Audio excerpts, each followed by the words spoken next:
take projection.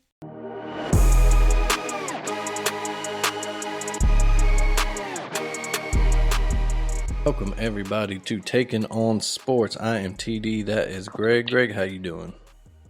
I am good. How are you today, sir? I'm pretty good. It's a nice sunny day here in Birmingham after a few cloudy, gray, cold-ass days. So that's good.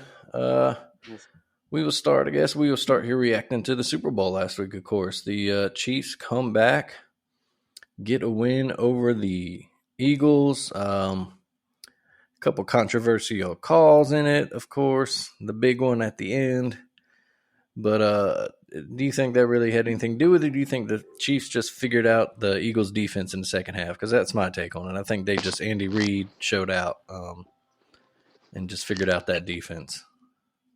Right. That game. I mean, it lived up to the expectations there. I mean, it's everything you would want from a Super Bowl. It had the drama, it had the back and forth. We ended with the two best teams. It was entertaining. The Chiefs had that comeback down 10 there. Mahomes put his team on his back as he normally does there, and like you said, of course, the call at the end there. It definitely could definitely be called. I mean, no doubt about it. But I thought it would have been just for the game more exciting, just to have them kick their field goal at that point and to see what the Eagles would have done with the ball with more time. But that's just me.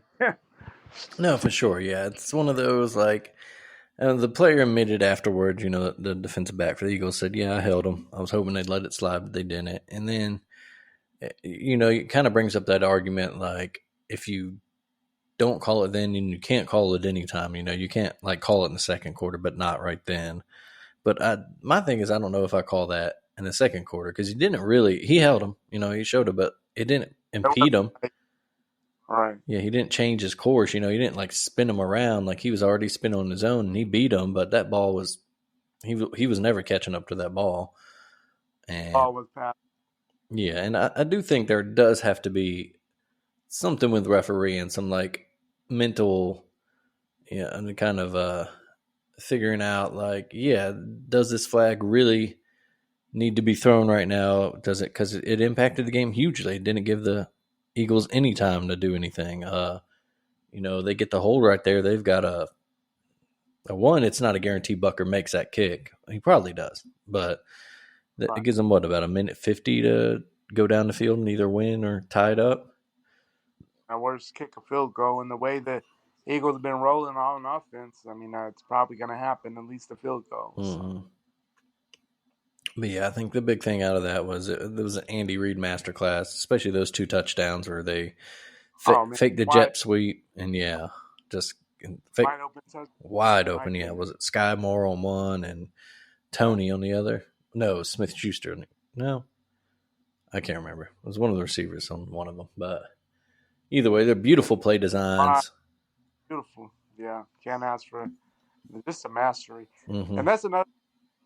Just the whole with Andy Reid, just how much his story changed. In Philly, he was the guy that couldn't win, and now he's listed as all-time great. It's just funny. Sometimes you change your atmosphere and things. Get a little. You're able to draft a player like Mahomes, and things just your whole legacy just changes overnight. Mm-hmm. And he joins a class. I think it was about 13, 15 coaches that have won multiple titles, NFL titles now. So an esteemed class. It's more than you think it is, but when I think it's NFL titles. It might just be Super Bowls now. I can't remember, but he's got 2 now, so that puts him up there with a couple guys. It puts him into the all-time greats category because he was in all those title games in Philly and made the Super Bowl. Just got bested by the, Bill Belichick and the Patriots back then. But hats off to him. Hats off. I saw stories that Eric Bieniemy was the one that pointed out that the Eagles' defense was really afraid of the jet sweep, so they would overcommit to it. And if you watch those replays, they did. Those men went in motion, and the whole defense started shifting, and it was just easy. Right. Stop, turn, wide open. Wide open. We'll say it was a good effort by the Eagles. Like you said, the offense did whatever they wanted to do. They did settle for a couple field goals. You got to question Nick Sirianni there. Maybe should have Yeah. gone for it a couple times instead of taking field goals, especially against the Chiefs and Pat Mahomes. Especially knowing how your defense, the second half, that defense got eaten up. Like they had no answers for anything Kansas City was doing in the second half at all. No, yeah. And Jalen Hurts is a star. If they'd won, he's probably the MVP. There's an argument he could have been MVP even in the loss. Regardless, yeah. Right? Yeah, I mean, he put up. Other than that fumble, man, he had an epic. And even after the fumble, I mean, immediately he answered touchdown, boom. Yeah. Just like that. Like, he's taking his game to a whole different level. Just his approach to the game, his nothing really rattles him, and he just his passing game just keeps getting better and better. I mean, he's he's going to be a threat in the league for quite some time. He says healthy, man. Jalen's going to be a problem for a lot of defenses. Especially with that, they have such a great offense around him. He's got the weapons. He's got a great line. Oh, yeah. I saw one mock draft. They probably needed to go defense, but I saw one mock draft that had them taking, I think, Jahmyr Gibbs or Bijan Robinson. I'm like, oh, man, put that man in that offense. Ooh, either one of them backs in that offense. Yeah. Wow. Because Miles Sanders isn't a free agent. Yeah. But yeah, Jalen's going to get paid next time his contract negotiations come up. Oh, yeah. Good for him. And, of course, another reminder that Alabama fans are allowed to claim him. And Oklahoma fans are okay with that too. So right, if you want to claim him. Yeah. He definitely graduated from UA. Yeah. Still wears Alabama gear. So still says Roll Tide. It's okay. Yeah. He wants to claim both. We'll claim him. But yeah, he made himself a star for sure. Did not back down from the challenge. It was just his defense. They couldn't handle Pat Mahomes, and that's nothing to be ashamed of, really, either. Right. There's another time Jalen did everything he needed to do, and the defense couldn't hold up for him. Second time that's happened in the championship game situation. Yeah. Other than that, no real big off-field news. A couple, the Cardinals got their man. Eric Bieniemy is going to the Commanders to be their offensive coordinator. So that'll be interesting. A little more of a spotlight out, for him to. Right. One, it's a huge rehabilitation project. Sure. With that offense.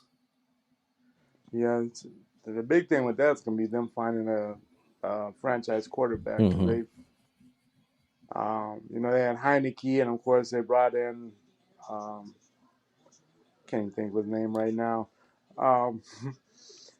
But just their whole quarterback situation. I mean, they haven't had, I would say, who you would consider a true number one probably since RG3 when he got hurt. Since then, the Commanders have just been kind of placing folks in there. No, absolutely. Because what you would consider a franchise quarterback or even a long-term solution. No, yeah, they drafted Kirk Cousins but traded him. I mean, smartly. That was the thing to do at the time. But Carson Wentz is the name I think you're looking for. Carson Wentz, yeah. But it's not working out, and they can. Heineke will have a good game, and that Wake Forest guy was Howell. Might have one game, but yeah, they need a franchise guy, and Bieniemy gets to show what he's got outside of Andy Reid's shadow. And that's kind of a weird one because, it's hard to decipher sometimes if was it more Bieniemy, was it more Andy Reid. But the weird thing about it is with that, other coaches have gotten that opportunity without really knowing, and you would have thought someone might have given him a shot considering who's been given shots at the head coaching spot. But hopefully this will be the jump he'll need to maybe finally get it. If that's what he's looking for, a head coaching opportunity would be to, have the offense strictly in his and what he does, and out of Andy's shadow to fully show that, hey, this is my offense. So we'll see how it plays out there. Yeah, absolutely. He's a guy that's his name has come up in a lot of coaching searches, and he's just never been hired. And make of that what you will. But yeah, like you said, this is now his opportunity. If he turns that offense around and he, either he can take over for Ron Rivera, or someone else will come and snatch him up. Right. Other big coordinator news: the Ravens finally got their man Todd Monken from Georgia. So we'll see how that impacts negotiations with Lamar Jackson. They did say all along he had a say in who they hired. Monken brings a kind of a good pro style offense, that a good balance. He likes to run the ball, but he can throw it deep too, off the play action. I think that's really what the Ravens need to do more. Right. Past few years, that's what Lamar did a lot in college under Motorcycle Man Bobby Petrino. That's his name. Well, yeah, it's I as a Ravens fan, I like the hire. I saw that and I was like, that's a good hire. I didn't necessarily think they needed to change too much and go to like some spread air raid offense, because they don't have the personnel for it. They're still built for kind of a power run game, but the one thing they needed to do was capitalize off the play action game, and they never really did that under Greg Roman. Now they got a guy who does that a lot and has won back-to-back titles as offense coordinator at Georgia, and really turned that offense around. That was their struggles for the first few years under Kirby Smart, and he came in and changed it, and he made Stetson Bennett the fourth a back-to-back national championship QB. So what he could even get him drafted. Yeah, right.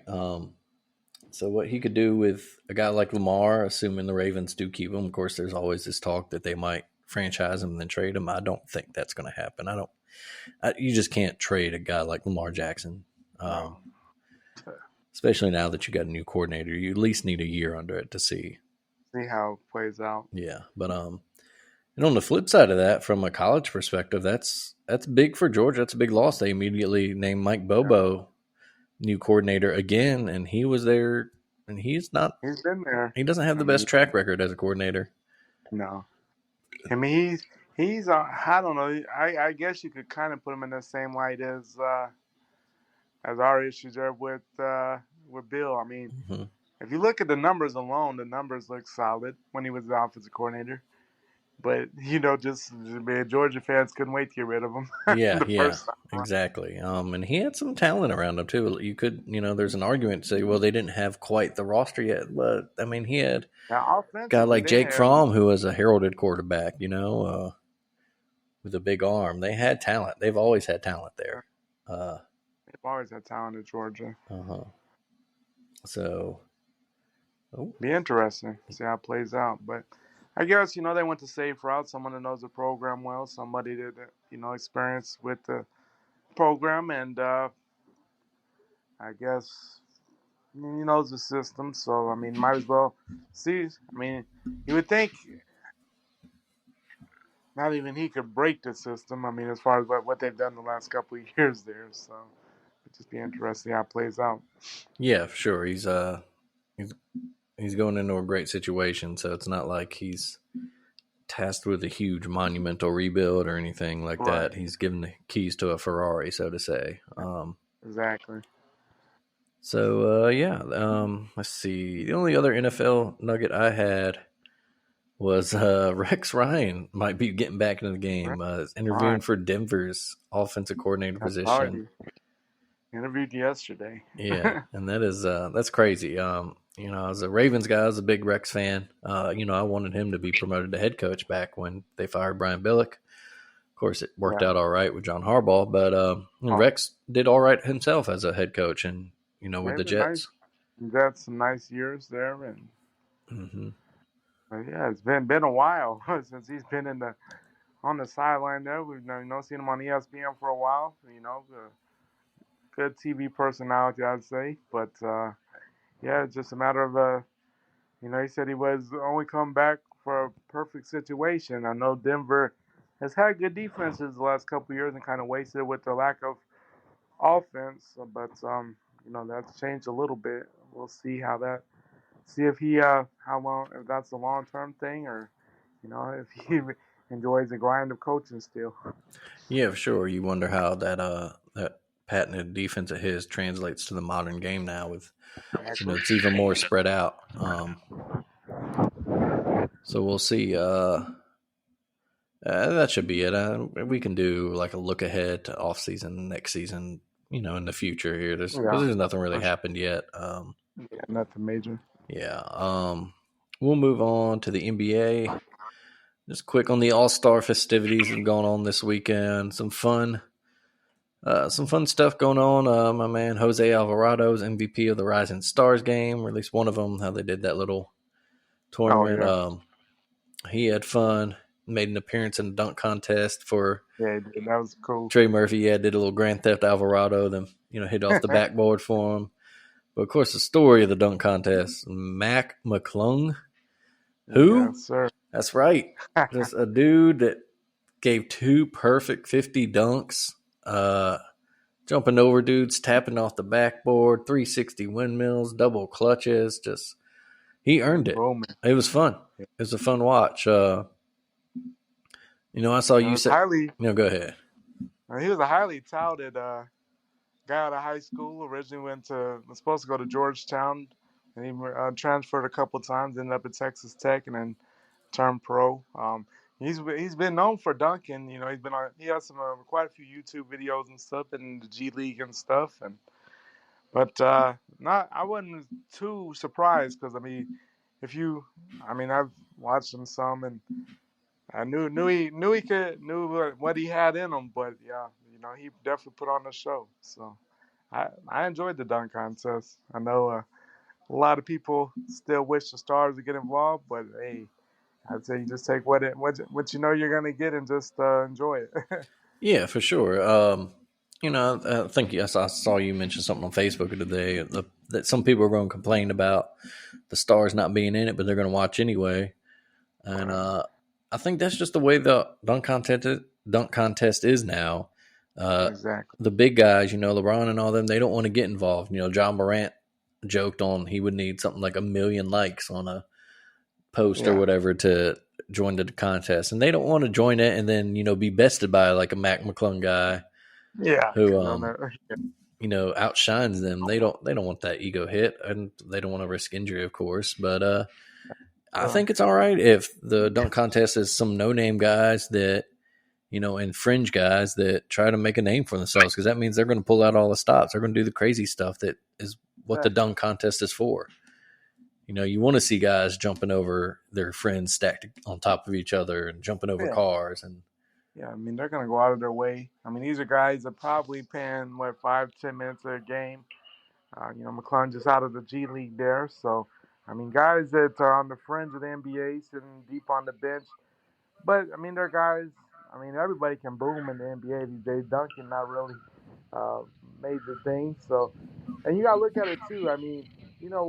When you look at the old dunk contest, everybody used, of course, it was big because it was Mike and Dominique and big names like that. But they used to get excited over dunking from the free throw line. Everybody and their mother can dunk from the free throw line these days. Like that's not a big dunk anymore. yeah, Like, but it's just changed. It's just different.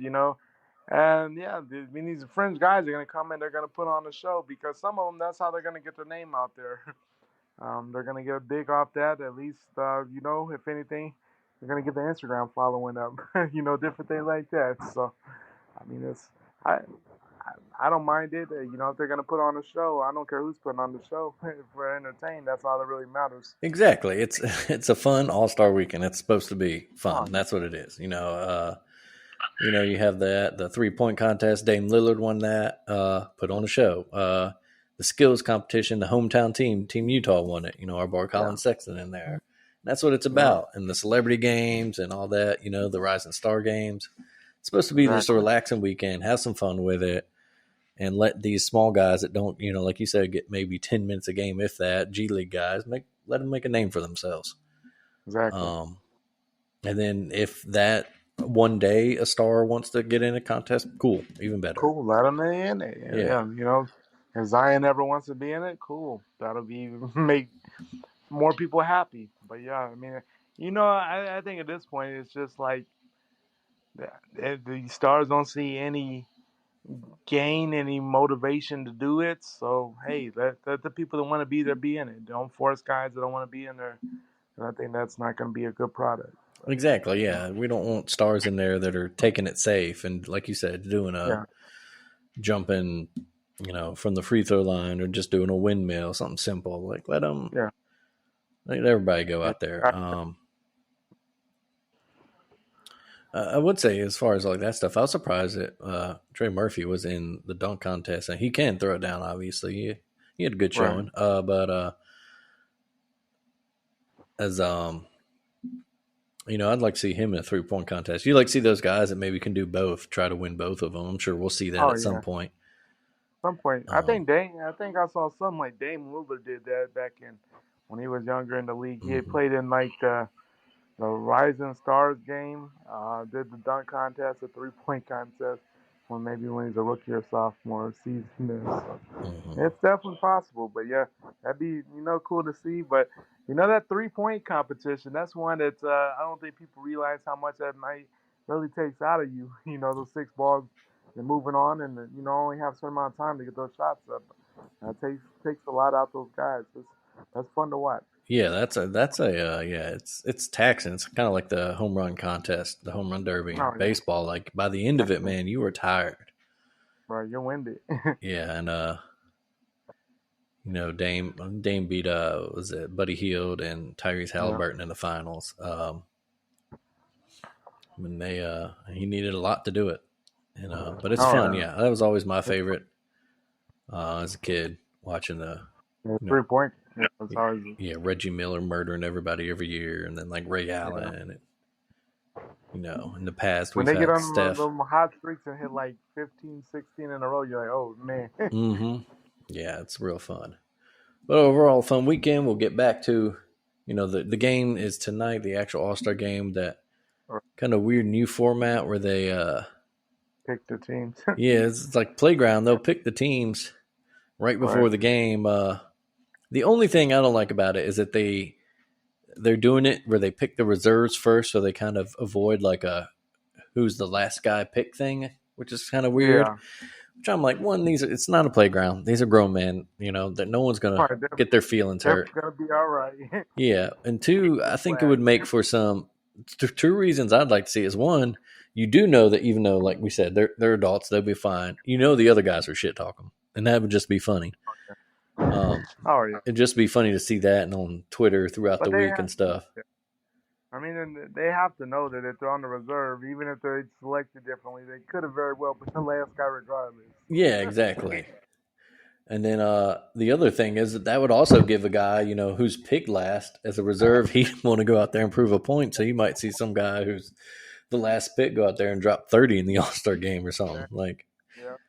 come out there and play with some passion. But Emotion.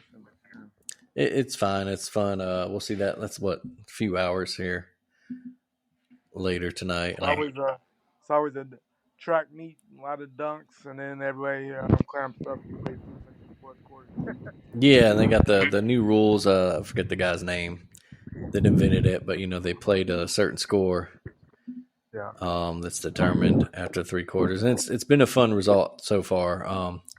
And LeBron will see if he can go 6-0 as a team captain. Yeah, it's crazy. Yeah.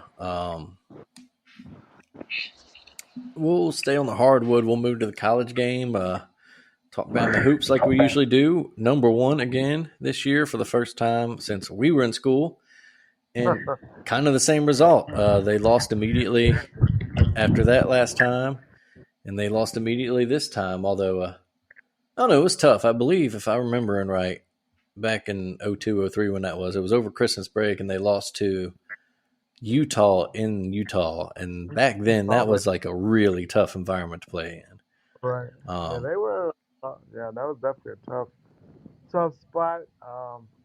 And I'm not even sure how we got to number 1 because if you look back at that, we struggled a lot that year. Yeah, that's a team that ended up the 9 seed in the tournament. So Up in the 9 seed, we lost to Indiana in the first game. Didn't even win the SEC tournament game. Like, I don't know. I think we must have peaked we definitely peaked in December for sure. That was tough. yeah, I think we're number 1 off the strength of a good out of conference schedule. I remember I think we beat like Oklahoma and in New York City in one of those, like the coaches or cancer or something, one of those in-season tournaments. Right. I think we had a couple and maybe like one big early SEC conference win, but then that was like the typical Mark Gottfried stuff where we'd be unbeaten at home in SEC play and damn near winless on the road.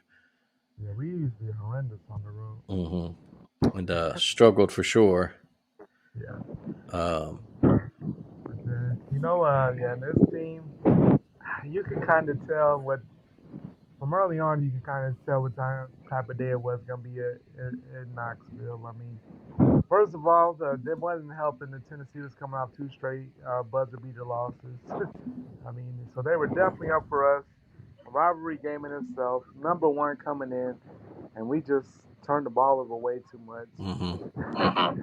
And we definitely, you can't really blame it on the refs because, of course, the turnovers were the story. But at the same time, man, in the second half, we couldn't buy a call. Like, we were getting slapped on, or you could hear the fouls and nothing. But that's a different story. But yeah, it just wasn't one we were gonna get. But able to bounce back yesterday and get the huge win against Georgia, which was over by like 10 minutes into the first half. Yeah, for sure.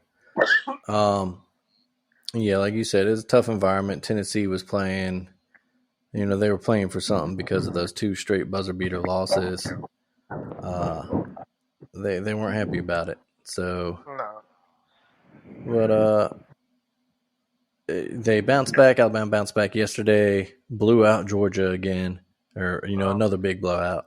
They're the first SEC team since Kentucky in the 50s to win 3 conference games by 40 points or more.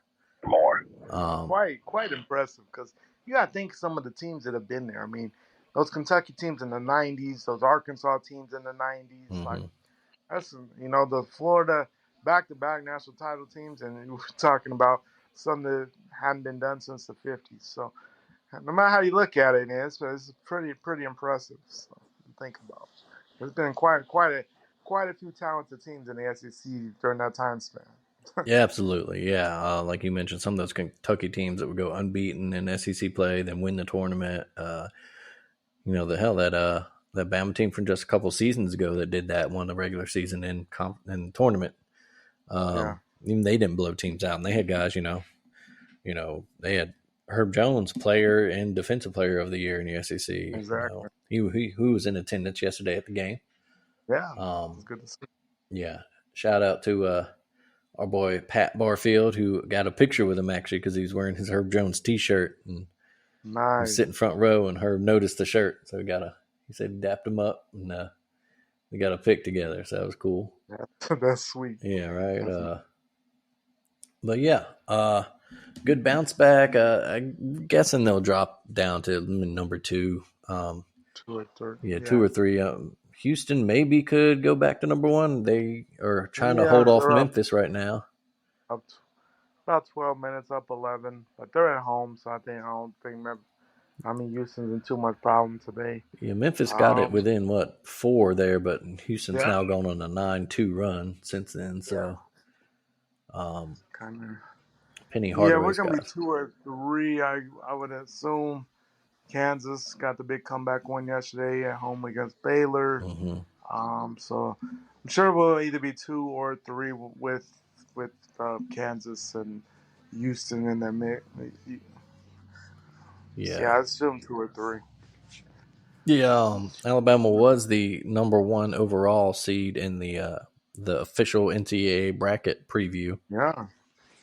So that's it's a big thing, and yeah, I think we're having our best start in school history as well, just where we're at in the season. I would think so for sure. Yeah. Purdue went down again. They've gone down quite a lot. Yeah, another back-to-back losses. Maryland this time handed it to them. Maryland, a team that I always could not stand back in the day. Gary Williams team, boy. We used to bitch about him. Most overrated coach, most underachieving. He might have been fairly rated, but for all the talent, he never did capitalize on that national title they got. They had a lot of talent over the years at Maryland. And they let a lot of talent from that area go. You know that not just the Baltimore. I mean, I always argue this DC. too. Being from Baltimore, a lot of people assume that I might be a Terps fan. I'm like, Maryland is a DC suburb. You know, their College Park is a Right. DC suburb, not a Baltimore suburb. Right. So I never really was a Maryland fan. And Mm-hmm. all of that talent, guys like Kevin Durant, and I used to have a list of it, man, but that got away from them in that DMV area. Yeah, it's crazy. Yeah. Think about it. They couldn't pull any of those guys. But yeah, they've now lost 3 of their last 5. They did get a win over Ohio State yesterday, Purdue, or earlier today, maybe that was. I think it was this afternoon game. Yeah, they blew Ohio State out, but they'll get Indiana next at home, rivalry game there. But yeah, they'll probably Houston. I imagine Houston holds on; they'll be number 1, like you said. Maybe Kansas on the back of a couple of their big wins. I do know right now, in terms of odds from Vegas, Alabama is 8-1 to win the title, and only Houston is better at 7-1. I think Kansas might be 8-1 as well, but that's just something to note. I'm sure Mick Cronin would like UCLA to be in that conversation. He bitched about the bracket preview yesterday and something about conspiracies because they're leaving the Pac-12. I don't know. Just win games. I'm not sure how that affects the committee, but yeah, exactly. I don't think the committee cares what conference you're in. They just unless you're mid-major, then you get shafted. You know, then you might have an argument. But I don't think UCLA can really claim that as why they're not. But, that's two. You look at it. I mean, the Pac-12 is kind of suspect. And I'm looking at the Big Ten. I look more into it because I honestly haven't watched a lot of Big Ten basketball. But compared to where they're at normally, like there's quite a few teams that are not doing very good this year in the Big Ten. There's a lot of teams right around the 500 mark, kind of under it in conference play, and then it's not a stronger conference than what it has been. No, for sure, it's not. Sure. Yeah, it used to be. It's always one of those talked about, every year. Oh, the Big Ten, they're always the best tournament team. And I think we talked about this a few episodes ago, but they haven't won a national title since Team Cleese and Michigan State. Yeah. And those old school, like, final score would be 50 to 40 something games. Yeah, they used to have rough. They used to slow everything down back then in the Big Ten, especially. Yeah, I think that was the year, like, in the semifinal, Michigan State versus Wisconsin. I think the final score was like 41-29 in the national semifinal. It was brutal. Yeah, and then they beat Florida in the title game, right? That year, I think. They beat Florida in the title game. Yeah. Who beat? Was it Ohio State? Was that year the Big Ten did have 3 teams in the Final Four? No, that year. Can't remember. Let's look that up real quick. They beat Carolina in the semifinals. That was it. Yeah, that was it. Yeah, Michigan State. Yep. You are right there. The 2000 Final Four. Where was that? Is Indianapolis. Yeah. But yeah, so that's it. Alabama, like we said, got that big win. They now move on. We just got to keep winning because A&M keeps winning. There's only one game up on them, and that's our last game of the season in College Station. So, and it's up. If things go, that might be a very important game for the regular season championship. Absolutely, yeah. De facto SEC title game for the regular season. I do think with the loss to Tennessee, that takes some pressure off them now. They're not playing for the unbeaten SEC record now. They can ease up. They go at South Carolina this week. That should be an easy win. Then they have home games against Arkansas and Auburn rematch. Auburn will be heated up for that, but both of those should be wins. Both at home, I would hope we can win. Considering we won both, we won pretty convincingly at Arkansas. I'm not sure they're as good as what people thought they might be this year. And then, Auburn, of course, is always a big game. But, at home, I think we'll be all right. We play our game, and I'm not too worried about those games. It's just a matter of keeping focused and just doing. Like I said, when we're playing our game, we're hard to beat. Yeah. Yeah, if everybody, Threes are, if we're hitting threes threes, are falling and we're running yeah, and not getting bogged down. if we're hustling, playing tough defense, yeah, that's We're a tough team. yeah, Got a lot of athleticism. Not too many teams are going to beat us when we're on. yeah. I mean, we beat Auburn on the road last time with a really big free throw disparity too. And Auburn, they're in the middle of a struggle themselves. They've lost 4 of their last 5. Lost to Vanderbilt. Yeah, lost to Vanderbilt on a buzzer beater, kind Mm. of a buzzer beater yesterday. Drove the lane there, hit the winner. Yep. What's it up? So tough, yeah. So we mentioned, so we got those games. We'll end with A&M. You mentioned they do keep winning. They're just one back of us in the SEC standings. Somehow not ranked. I'm not really sure. Guessing that was a pretty weak non-conference schedule they had. They had a pretty weak non-conference and kind of struggled at times. I think people were kind of thinking the SEC is not that strong, but I guarantee you, when it comes down to it, once the SEC teams get into the tournament, they're going to cause some problems for people. Because I mean, you look at like that Tennessee defense. If you haven't seen that defense, and that's your tournament game, watch Oh out yeah, because that defense is nasty. Tennessee's going to And get then, put in some number 1 seeds bracket, their side of the bracket, as a 3 or 4 seed, and they're going to annoy the shit out of them. Yeah, that's a Final Four team. If their offense can stay hot during the tournament, that's Tennessee's problem. If they go cold, then they might have trouble keeping up. But yesterday, I mean, getting swept by Kentucky. I mean, that was kind of strange, but very Tennessee-like, beating Alabama and doing nothing with it. But yeah, exactly. But yeah, they're definitely a team that they're on. Yeah, they're nasty. The defense is always on. It's just a matter of can the offense match them. But if both sides are hitting, yeah, that's a team you don't want to play in March. Yeah, and they will play at A&M this week. Tennessee and A&M go. Interesting. I don't know what Tuesday it looks like. Then A&M will have to go at State and at Ole Miss, and then, like we said, the big game on March 4th against Alabama. That should do it for college hoop stuff. Unless you got something else, I don't think so. No, I'm good. Yeah, only thing so we talked last week, going to the college football, the gridiron. Talked last week about future SEC schedules, mentioned, Oklahoma, Texas coming in, moving to more than likely the 3 permanent opponents with, 9 conference games, 3 permanent opponents. And we saw the story that claims that, A&M and Mississippi State will be permanent opponents, which is weird. So we talked about it. So I did some work this week, tried to make my own. I'm just really quick. I'll give them to you, see what you think. And I'll say I focused on 2 things. I focused on traditional rivalries, of course, games have been played forever, games that you don't want to give up. And then 2, kind of geographical stuff. Because I was thinking about the other thing.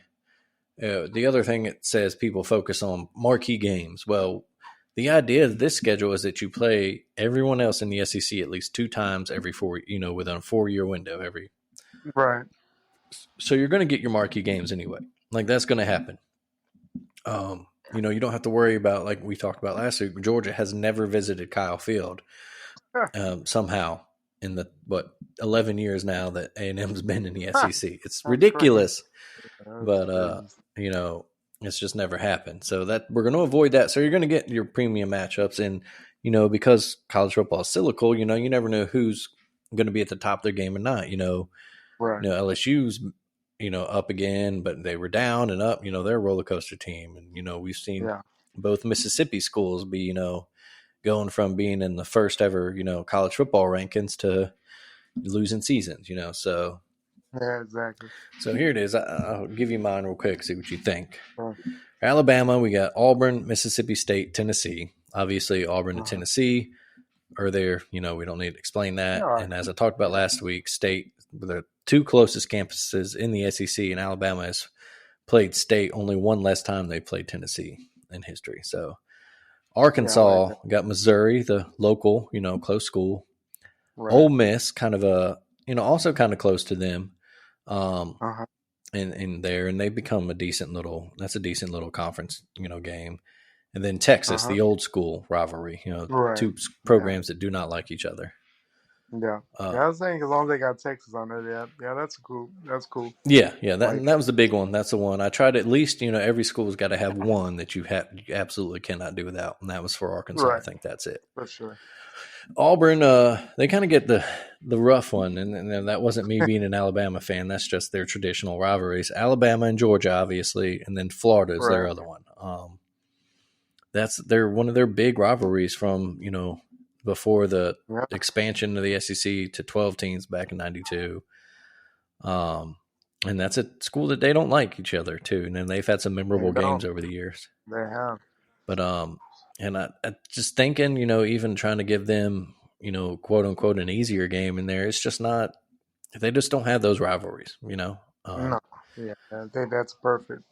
Yeah, so Florida gets Auburn, Georgia, and South Carolina. Georgia, by that almost same, gets Auburn, Florida, and South Carolina. And obviously, you're not going to get rid of Georgia, Auburn. You're not going to get rid of the cocktail party. And Right. Georgia and South Carolina are pretty close campus wise too. Exactly. And they've had some decent games over the years. Yeah. Kentucky got Tennessee, Vanderbilt, and South Carolina. LSU got Mississippi State, Ole Miss. That's their traditional one, and then A&M, which has become it's become a pretty big one. That's become a heated one, and that's the one tough. It's like, all right, should the Alabama LSU continue? That was kind of depending on who you talk to. That's a big one. It's kind of faded in kind of recent years. I don't, because you got to think about it. Before, I mean, history-wise, before the whole Saban thing, it wasn't really it was a game, a big game, but it's not what necessarily called a big rivalry game. Before then, I mean, it's definitely grown since Saban's been in Tuscaloosa for sure. Mm-hmm. From his tenure at LSU before, but if anything, I'd say that's more of a one-sided thing. I think LSU has more contempt for Alabama than anything. And and that was actually that was going to be my response. Before, the divisional split made them, division rivals, and then before the Saban thing made them, heated rivals, at least, coming from the LSU side. Right.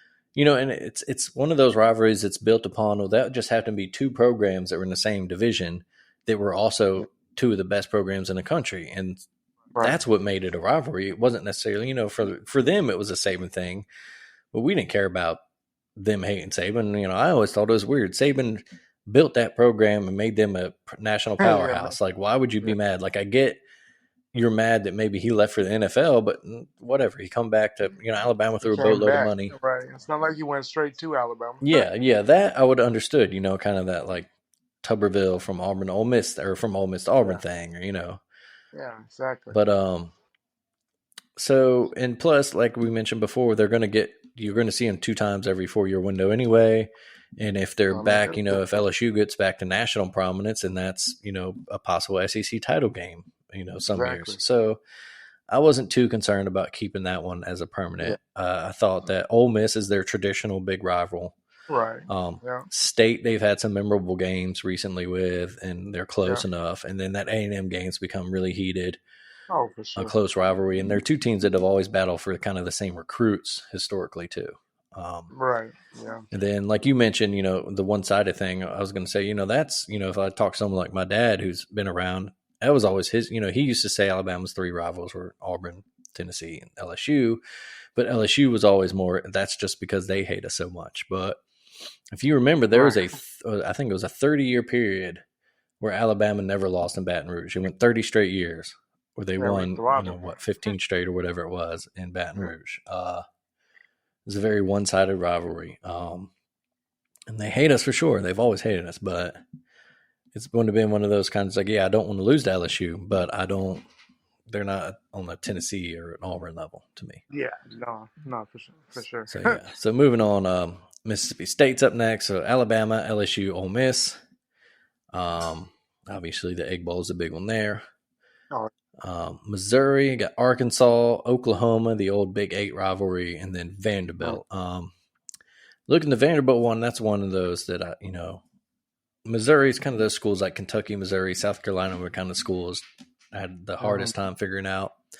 if you actually look at Right. distances, they're kind of closer to Vanderbilt than a lot of those other schools. Right. Yeah. They So that's kind of why they're there. And then obviously Arkansas, the border states, and then Oklahoma, the old school Big 8 rivalry. Yeah, that makes sense. Yeah. Oklahoma, by that measure, gets Missouri, Texas, of course, and then Texas A&M. Obviously, we don't need to explain Missouri or Texas. A&M was the old Big 12. They were never huge rivals, but it's still kind of a low geographic thing more than anything. Yeah, and I'm sure, OU wouldn't mind going in the state of Texas for sure every other year. Big with the recruiting because we know a lot of the OU talents is in Texas. Exactly. Yeah. So that's it's great for recruiting for them. And it gives A&M another chance to be kind of a marquee program every year. Oh yeah. Ole Miss, we got Arkansas, LSU, and Mississippi State. South Carolina gets Florida, Georgia, Kentucky. Tennessee gets Alabama, Kentucky, and Vanderbilt.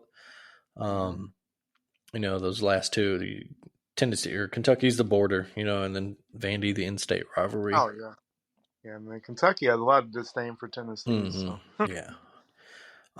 Texas gets Arkansas, Oklahoma, and A&M, of course. Three traditionally tough, but three traditional hated rivalries. You love to see it. Yeah, welcome to the SEC, man. You want to be here? That's tough. Got to do. Yeah. A&M by that measure gets LSU, Oklahoma, Texas, and then Vanderbilt, Kentucky, Missouri, Tennessee.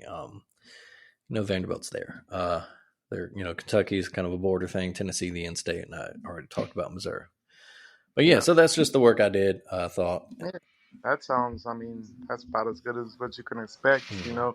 Sustains all the major rivalries, brings some rivalries back that have gone quiet. Of course, with A&M and Texas, and Texas and Arkansas playing every year. So yeah, I think that's about as good as what you can expect. Everybody's playing their main rivals, and like you said, if you want to see somebody else every 2 or 3 years, you're gonna see those other teams. So I think it's perfect. Yeah, and if you're a bigger program, you're gonna see them possibly in the conference title game. Yeah. So For sure. Yeah, I think you can't ask for more than that. And the main things, going to that 9-3, and then getting rid of divisions, and then you're gonna get the best possible matchup in the SEC championship game. Because of course we've seen sometimes where, the East opponent is not who you wanted to see the West champion play.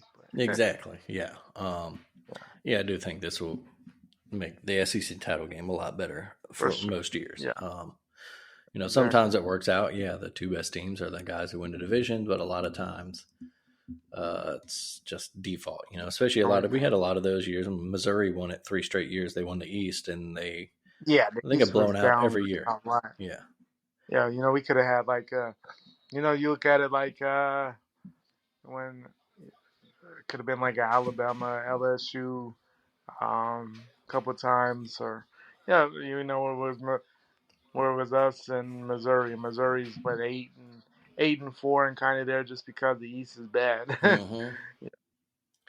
Yeah, or going further back, you could have had a rematch of like a Florida Tennessee game or a Florida Georgia or something like that. For sure, because the West, for a while the West was the down division, and yeah, for sure you could have Peyton see if we could finally beat a Florida team in the mid '90s, and because that was usually the only loss of the season, so that would have been cool to see a rematch, just see if it would go the same, or if he had better luck in the Georgia Dome. Mm-hmm.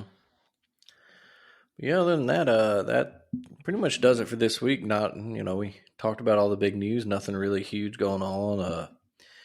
Daytona's today. Neither of us are big NASCAR fans, so we'll whatever with that. Let's see. Like right now, South Carolina women still trying to keep their unbeaten season going against Ole Miss. They're up 1 at halftime. Don't really see anything. Kevin Love's going to join the Heat, it looks like, after he was released by Cleveland. They'll retire his number in Cleveland. I thought that was interesting.